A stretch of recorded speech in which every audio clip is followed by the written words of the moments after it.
నమస్తే, welcome to Telugu రాజ్యం. ప్రస్తుతం మనతో పాటు ఉన్నారు సీనియర్ జర్నలిస్ట్ భరద్వాజ గారు ఉన్నారు. సార్ నమస్తే. నమస్తే భరద్వాజ గారు, ఇప్పుడు విజయ్ దళపతి తమిళనాడులో కొత్త పార్టీ, ఆయన మొన్న కూడా భారీ దాదాపుగా 4 లక్షల మంది జనసందోహంతో భారీ బహిరంగ సభ కూడా పెట్టారు. వచ్చే ఎన్నికలకు ఖచ్చితంగా మేము ఒంటరిగానే పోటీ చేస్తాము, మా సిద్ధాంతం ఏం లేదు, బీజేపీని కొట్టడం అన్నట్టు కూడా ఆయన మాట్లాడారు. ఇప్పుడు ఏపీలో కొత్త చర్చ ఏంటంటే, నిన్న మొన్న పార్టీ పెట్టిన వ్యక్తే ఒంటరిగా పోటీ చేస్తున్నారు. మరి పవన్ కళ్యాణ్ గారు పార్టీ పెట్టి 15 ఏళ్ళు అవుతా ఉంది, ఆయన ఎందుకు ఒంటరిగా పోటీ చేస్తలేరు అన్నట్టు కూడా మాట్లాడుతున్నారు. అదేవిధంగా ఆయన విజయ్ గారు జగన్కి సపోర్ట్ చేస్తున్నట్టు కూడా ఏదేదో మాట్లాడుతున్నారు. అది పక్కన పెడితే ఎట్లా చూస్తారు సార్ పవన్ కళ్యాణ్ వర్సెస్ విజయ్ పార్టీల గురించి? అంటే విజయ్ చాలా స్పష్టంగా తన విధానాన్ని ప్రకటించాడు.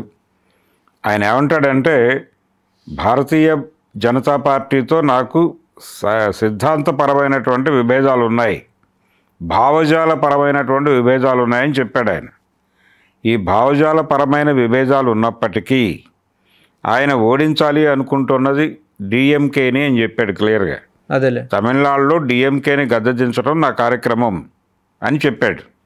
చెప్పి డిఎంకేతోనూ బీజేపీతోనూ కూడా పోట్లాడతాను నేను, కేంద్రంలో అధికారంలో ఉన్నటువంటి ఎన్డీఏని నడుపుతున్నటువంటి బీజేపీ పార్టీ మీద నా యుద్ధం ఉంటుంది, అదే సమయంలో డిఎంకే మీద కూడా నా యుద్ధం ఉంటుంది, డిఎంకేతో నేను కలవదలుచుకోవట్లేదు అని చెప్పాడు. చెప్పి ఇంకొక రహస్యం చెప్పాడు ప్రపంచానికి. అదేంటంటే, డిఎంకేకి బీజేపీకి ఒక అపవిత్ర కలయిక ఉంది, వాళ్ళిద్దరూ రోజు మాట్లాడుకుంటున్నారు అని మాట్లాడాడు ఆయన. అదొక విచిత్రమైనటువంటి పరిస్థితి. అంటే టోటల్గా దీని వెనకాల, విజయ్ కదలికల వెనకాల ఆయనే అన్నట్టుగా డిఎంకేకి బీజేపీకి ఒక అవగాహన ఉందో లేదో పక్కన పెట్టేస్తే, ఈ రెండు పార్టీలకి ఏదో అవగాహన ఉన్నట్టుగా కనిపిస్తోంది. ఏదో భారతీయ జనతా పార్టీకి విజయ్ పెట్టిన పార్టీకి, ఈ రెండు పార్టీలకి మధ్య ఏదో లింక్ కనిపిస్తోంది. ఆ లింకు ఏ రూపంలో కనిపిస్తోంది? ఇప్పటివరకు బీజేపీకి కొరకరాని కొయ్యలుగా ఉన్నది దక్షిణ భారతదేశంలో 2 రాష్ట్రాలు, ఒకటి తమిళనాడు, 2 కేరళ. తమిళనాడు విషయంలో చాలా భంగపాట్లకు గురయ్యారు వాళ్ళు. తమిళనాడును కాంకర్ చేయడానికి రకరకాల ప్రయత్నాలు చేస్తున్నారు. కానీ ఏడీఎంకే ఎప్పుడైతే వీక్ అయిపోయిందో, జయలలిత చనిపోయిన తర్వాత అది గ్రూపులుగా చీలిపోయి దాదాపుగా చాలా దారుణమైన పరిస్థితుల్లో ఉంది. కాబట్టి ఆ గ్రూపుల్లో కొన్ని గ్రూపులను వీళ్ళు అట్రాక్ట్ చేసి వాళ్ళని నడిపిస్తున్నారు వెనకాలండి. అక్కడున్న ద్రవిడ సెంటిమెంట్ నేరుగా వాళ్ళు బీజేపీ కోటేస్తారని చెప్పలేం. వాళ్ళు ఎన్ని తిప్పలు పడ్డా కానీ వాళ్ళు ప్రాంతీయ పార్టీల వైపే పెడతారు మెజారిటీ ఓటర్లు. కాంగ్రెస్కి అక్కడ సినిమా లేదు, బీజేపీకి అంతకంటే లేదు. కాబట్టి భారతీయ జనతా పార్టీ పన్నుతున్న వ్యూహం ఏంటంటే, ముందు డిఎంకేని పడేయాలి.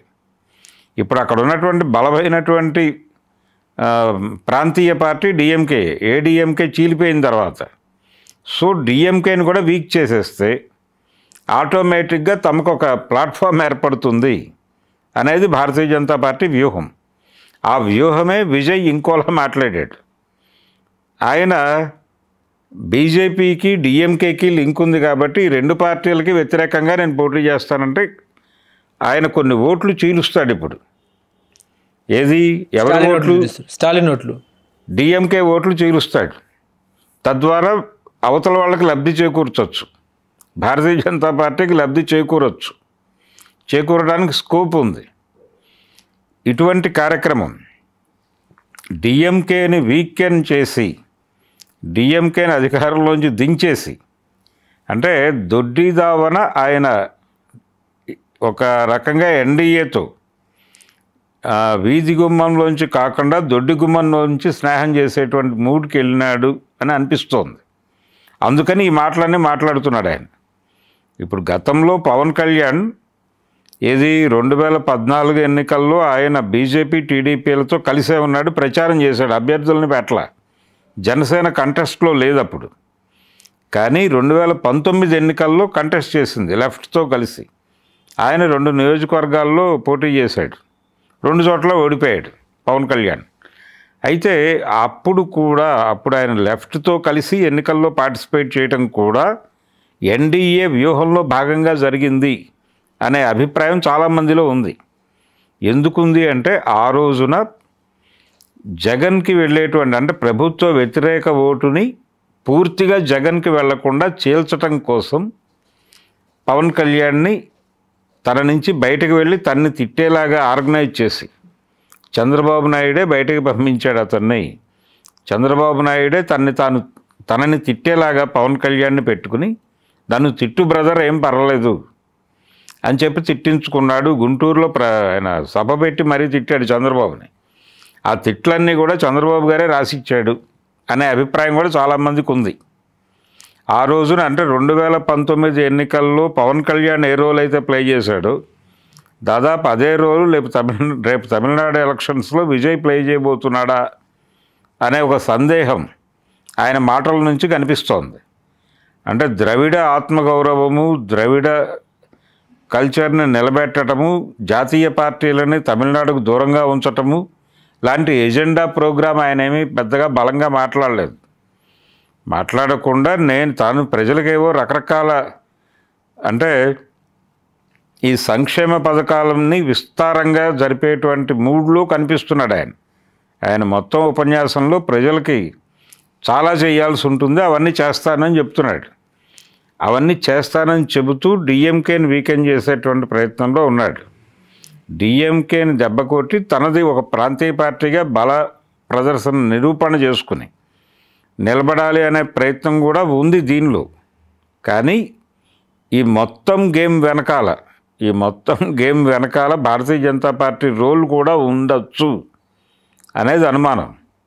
అందుకని ఒక రకంగా ఆయన ఈ బీజేపీకి సపోర్టుగా బీజేపీని వ్యతిరేకిస్తూ బీజేపీకి ఉపయోగపడే పద్ధతిలో అక్కడ ఆర్గనైజ్ అవుతున్నాడు తమిళనాడులో విజయ్ అనేది చాలా స్పష్టం.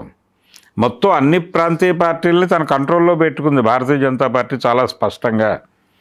రేపు జరగబోతున్నటువంటి ఉపరాష్ట్రపతి ఎన్నికల సందర్భంగా ఒక్కొక్కళ్ళు ఒక్కొక్క పద్ధతిలో బీజేపీకి ఉపయోగపడే స్టాండే తీసుకున్నారు అందరూ. విచిత్రంగా కాంగ్రెస్ నుంచి చీలిపోయి పుట్టిన పార్టీ కాబట్టి మేము కాంగ్రెస్ అనుకూల నిర్ణయం తీసుకోలేమని చెప్పి వైసీపీ బీజేపీ అభ్యర్థికే ఓటేస్తామని బొత్స సత్యనారాయణ గారు స్పష్టంగా చెప్పేశాడు. అయిపోయింది. సరే తెలుగుదేశం పార్టీ కూడా అటే మొగ్గే అవకాశం అనివార్యంగా ఉంటుంది, ఎలాగో అది కూటమిలో ఉంది కాబట్టి. జనసేన స్టాండ్ అందరికీ తెలిసిందే, వాళ్ళు అటే మొగ్గుతారు. ఇలా ప్రతి ఒక్కళ్ళకి ఒక క్లారిటీ అయితే ఉంది. ఆయన చాలా స్పష్టంగా ఇక్కడ విజయ్ కూడా చాలా స్పష్టంగా కనిపించకుండా వెనకాల అంటే ఆయన బ్యాక్గ్రౌండ్లో ఆయన నడిపిస్తున్న శక్తి ఏమిటనేది కొంచెం లోతుల్లోకి వెళ్ళి ఆలోచిస్తే భారతీయ జనతా పార్టీ తిప్పుతున్నటువంటి చక్రంలో ఈయన ఉన్నాడు అనేటువంటి అభిప్రాయం కలిగే పద్ధతిలో ఉంది. ఓకే, ఆయన మాట్లాడుతున్న వ్యవహారం అంతా కూడా. అందుకని ఆయన మాట్లాడిన మాటలను యాజ్ ఇట్ ఈజ్గా ఆ మాటలుగా చూడక్కర్లేదు, దాని వెనకాల చాలా వ్యవహారం ఉంది. ఆయన బీజేపీకి దూరంగా లేడు, బీజేపీకి దగ్గరగానే ఉన్నాడు అనేది నా personal feeling. Okay. Hello, Telugu రాజ్యం ఛానల్ చూస్తున్నారా? సామాజిక రాజకీయ జీవన చిత్రణే తెలుగు రాజ్యం. అతిశయోక్తులు అసత్యాలు ఉండవు. రాజకీయ కోణం కాదు, ప్రజా కోణమే కొలబద్ద. తెలుగు రాజ్యం వీక్షణ మీ ఉత్తమ అభిరుచికి నిదర్శనం.